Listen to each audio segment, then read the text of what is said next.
Hey everybody, it's Lynn here from A Bit of Birdsong, and I wanted to do a very quick video showing how I use the zigzag stitch on my sewing machine, how you can change it up, and how you can also use it to add a button to a page. On my machine, the zigzag stitch, I usually use 4. This is a Brother Runway. I've had it for about 5 years, I guess, and it has a lot of stitches, but let's just go up to 4. You can see that that one goes back and forth. There are several stitches that look similar to zigzag to me, or maybe not several, but a few. 4 is what I choose though. So let's go ahead and pull the needle down and put the presser foot down. Now, let me make sure you can see this. Right here shows, there you see this little diagram. The one on the top is how far apart the stitches are going to be straight ahead. That's like going the length of what you're sewing this way. This setting here, the little symbol is for the width. It's set on 1.4 and 3.5 as soon as you click on this stitch. But you can make very long stitches this way, and you can make very wide stitches. Let's go up. So the highest you can go is a length of 4 this way, and wide, which is 7. That's the widest. So you can see, oops, I think I pulled part of my thread out.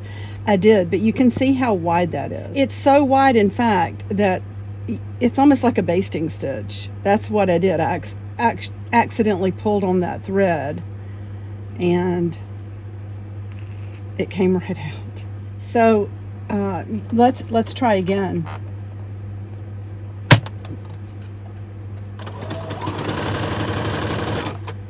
And I will be more careful when I pull it away this time.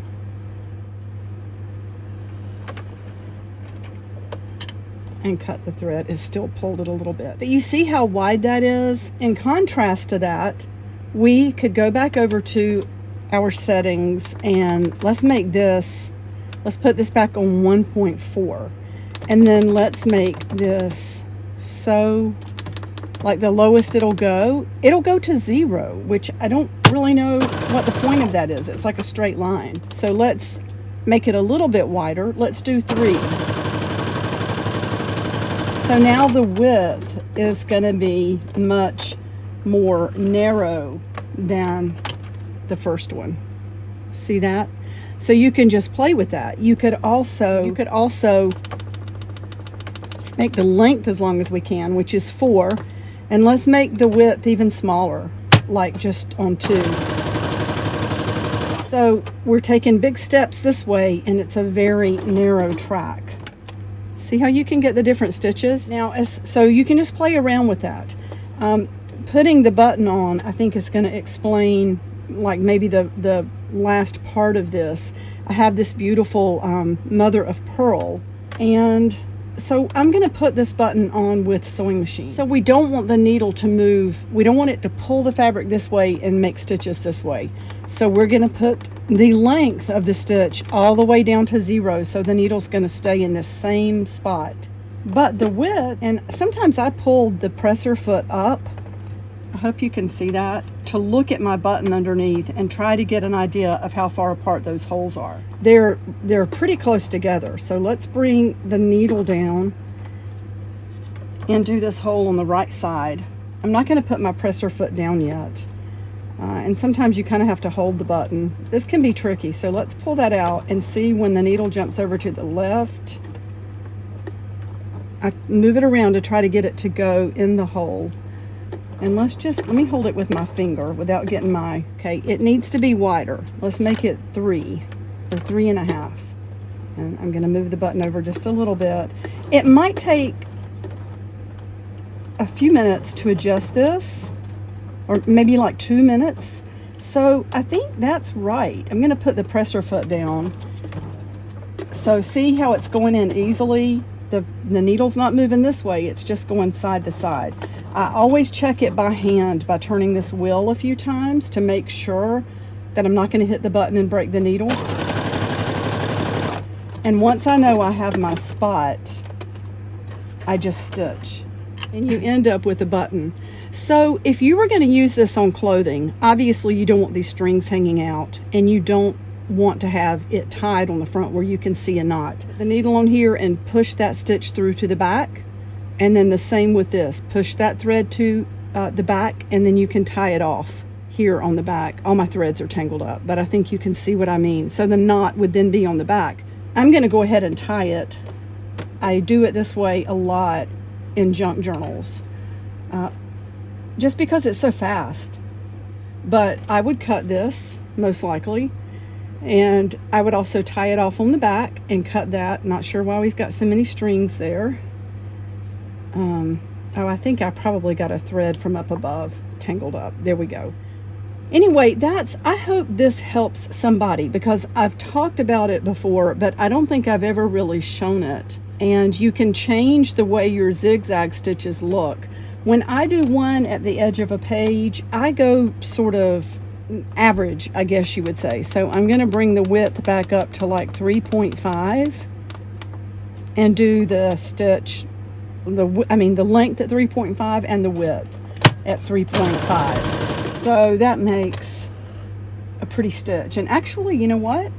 I might bring the stitches even closer together. What if we made the length more like 2.5 and the width 3.5?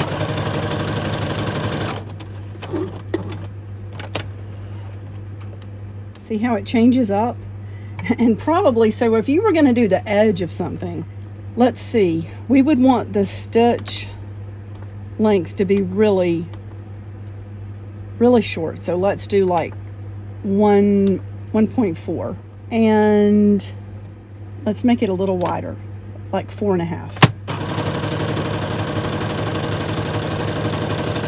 And that's going to bring the stitches closer and closer together, which is really pretty. So we can make them even closer. Let's go all the way down to 1 and bring the width up to 5.5.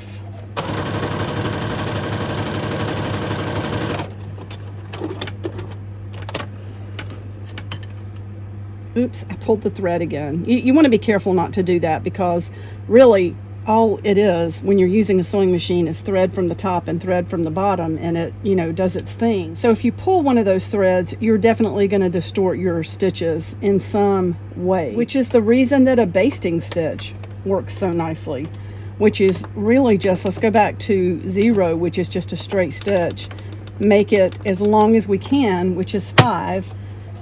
So really long stitches, and you just do a straight line. And then if you take one of these threads and pull it, you have a nice gather. So you do basting stitches in skirts and things, and sleeves, like puffy sleeves.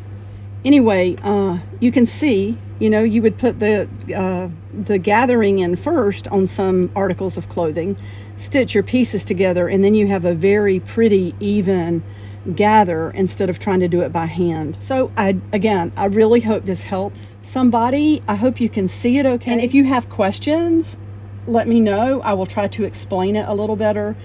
This is probably going to end up in one of my journals. That's actually kind of cool. And I will talk to you later. Bye for now.